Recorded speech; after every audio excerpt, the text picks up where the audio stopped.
Döndüm rüyamdan, sana sarı laleler aldım çiçek pazarından. Sen olmasan buralara gelemezdim ben. Sevemezdim bu şehri, anlamazdım dilinden. Nasıl bir sevdaysa bu, karşı koyamam. Dayanamam, kıskanırım, seni paylaşamam. Satırlar uçar gider aklımdan. Sana sarı laleler aldım çiçek pazarından.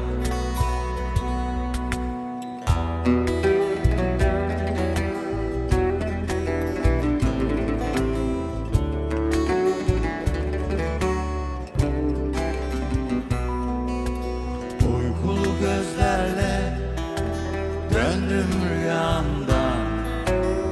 Sana sarı laleler aldım çiçek pazarından. Sen olmasan buralara gelemezdim ben. Sevemezdim bu şehri, anlamazdım dilinden. Yeniden başlasam bu sefer korkmadan, koklayıp birbirimizi çöpe atmadan. Satırlar uçar gider aklımdan. Sana sarı laleler aldım çiçek pazarından.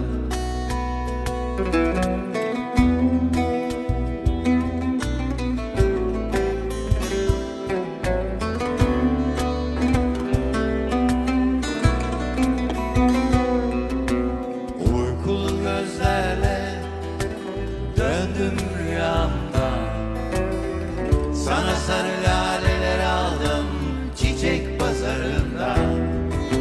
Sen olmasan buralara gelemezdim ben.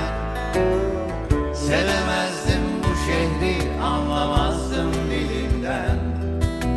Nasıl bir sevdaysa bu, karşı koyamam. Dayanamam, kıskanırım, seni paylaşamam. Satırlar uçar